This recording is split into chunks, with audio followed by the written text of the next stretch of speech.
Bueno, ¿qué pasa entonces cuando la maestra se equivoca?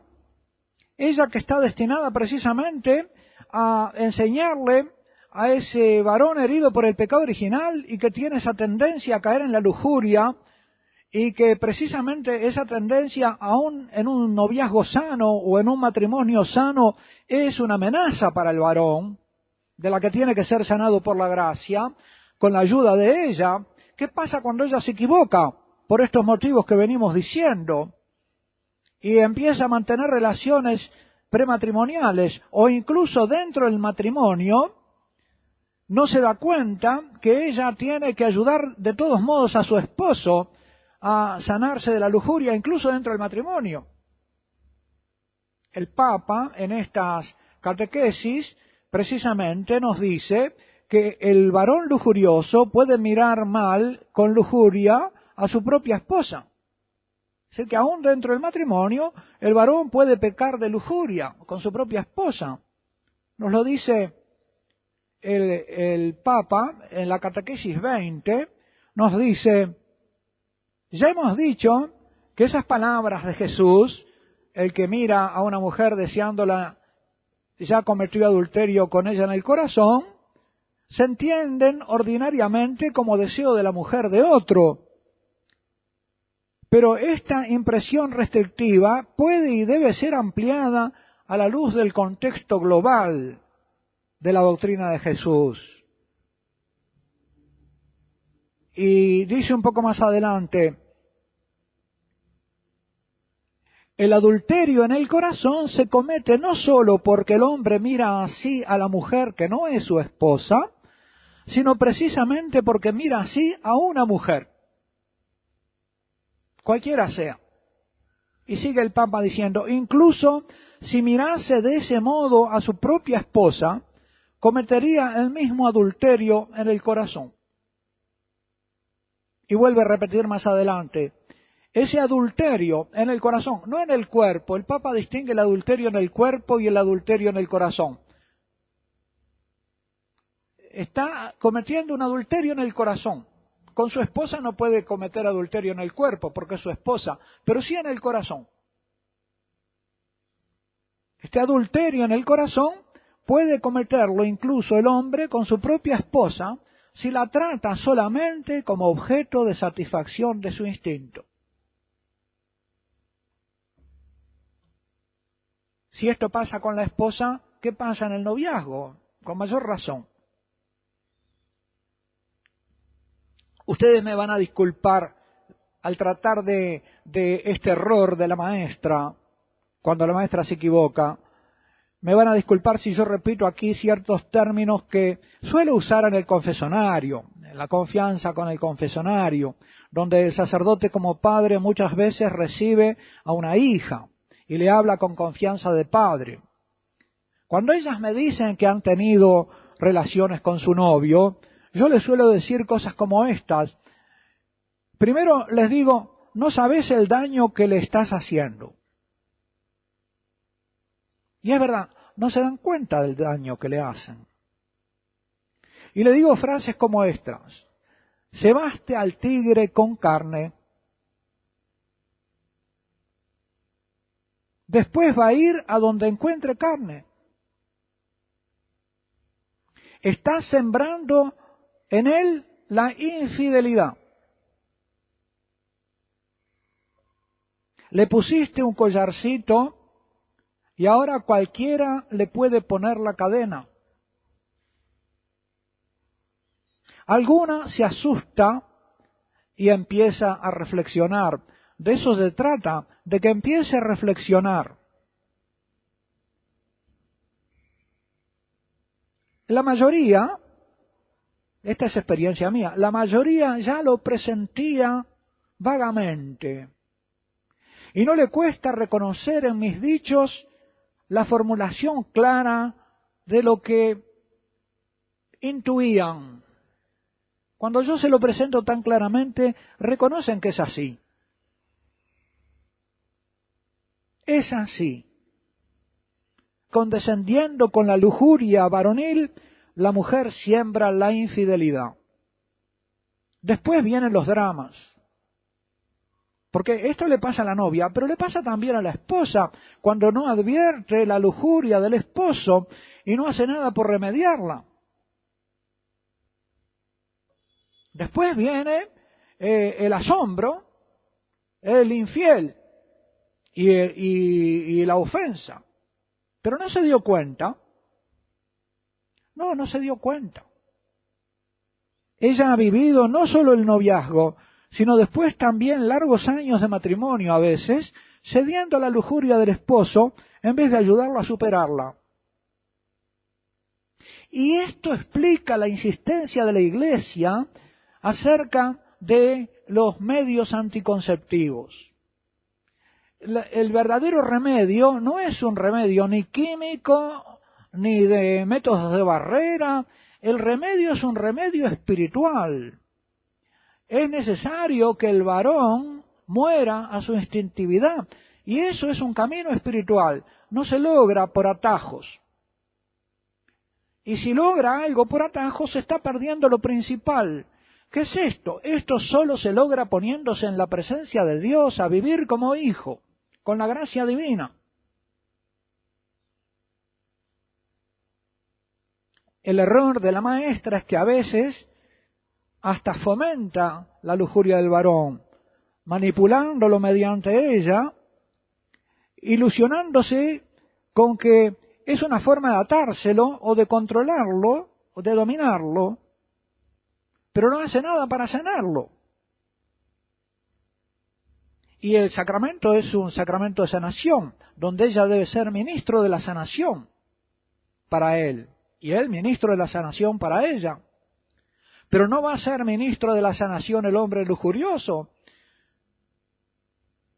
sino el hombre que es capaz de morir a su instinto por su esposa, es el único hombre que va a inspirar confianza en la esposa para obedecerlo y salvarse así, sanarse así de aquello que ella tiene que ser sanada.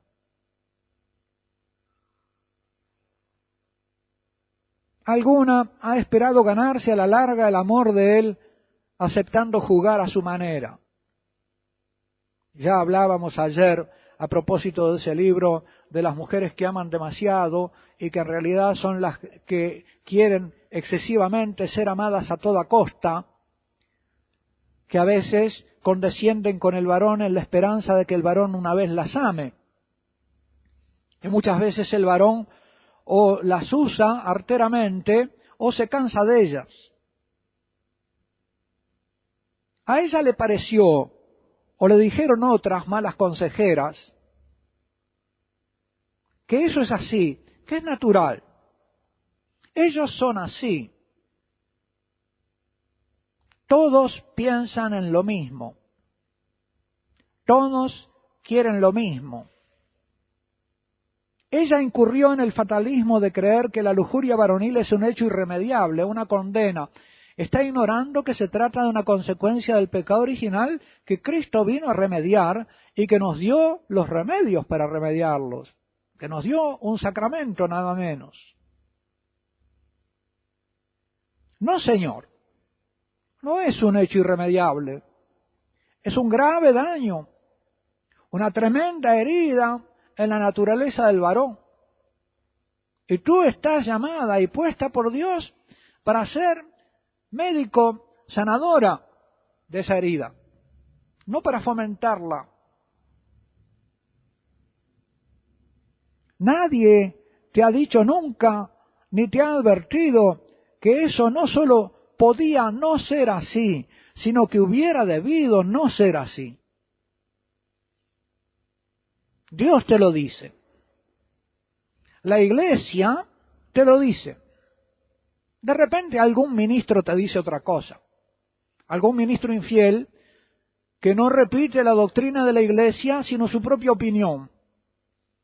Pero que es ministro infiel porque como ministro debe dar la doctrina de la Iglesia. Desgraciadamente por ahí algún sacerdote, yo también he recibido, pero padre, si a mí me dijo un sacerdote que si es por amor lo puedo hacer. Pues ese sacerdote está aconsejando consejos de muerte. está en la ignorancia porque no conoce la doctrina de Dios y de la Iglesia, porque quizá no leyó las catequesis del Papa.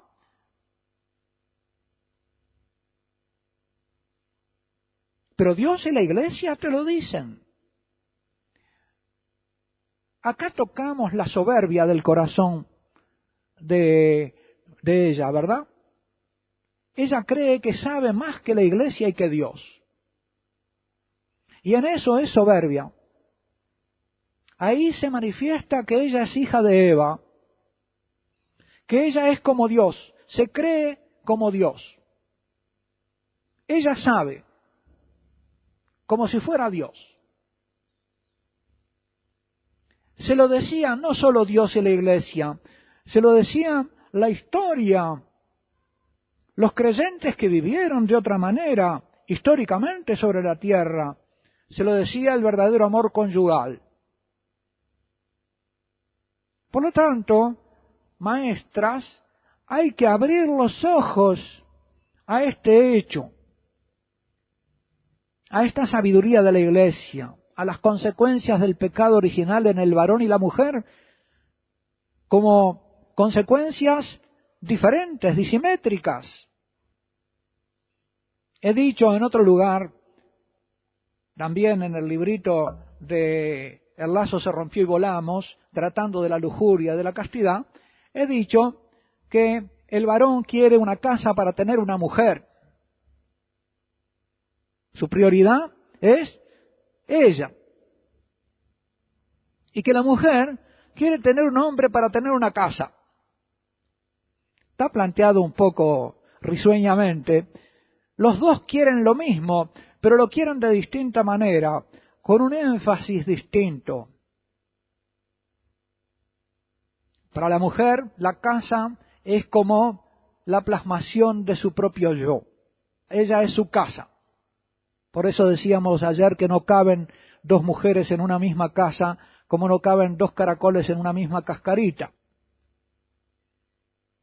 Siempre hay problemas.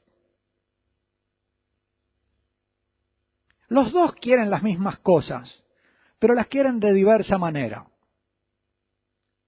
Los dos padecen también los mismos vicios capitales a consecuencia del pecado original, pero de forma disimétrica.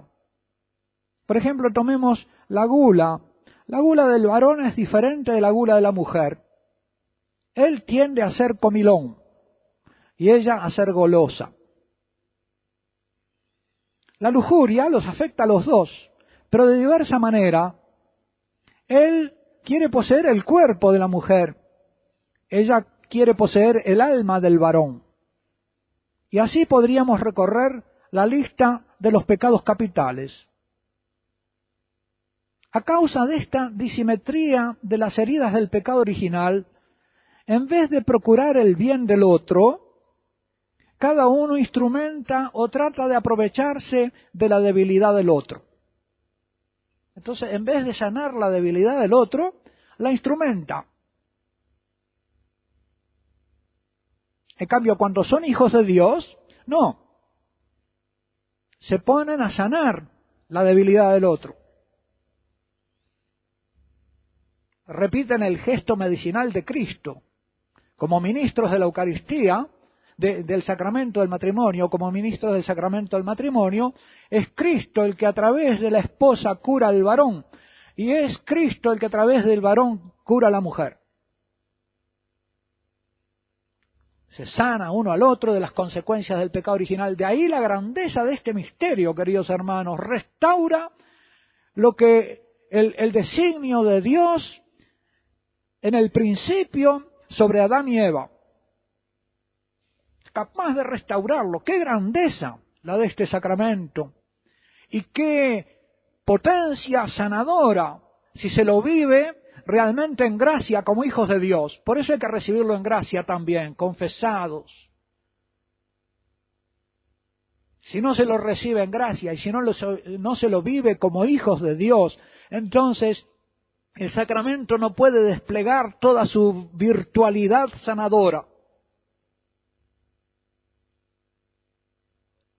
Decíamos que a causa de las disimetrías de la herida del pecado original, en vez de procurar el bien del otro, cada uno instrumenta o trata de aprovecharse de la debilidad del otro.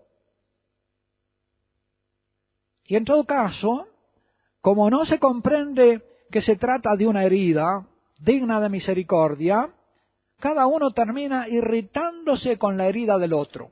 En vez de tener misericordia por el otro, se fastidia del otro. La mujer termina irritándose con esa posesividad física del varón que descuida su espíritu y la deja insatisfecha en su afán de ternura y afecto. Y el varón termina hartándose con la posesividad afectiva de la mujer, que quiere tomar dominio de él, o él experimenta como queriéndolo dominar. Antes de terminar con este primer bloque de esta noche, vamos a hacer otra pequeña pausa de oración. Y después continuaremos hablando del matrimonio como sacramento de sanación.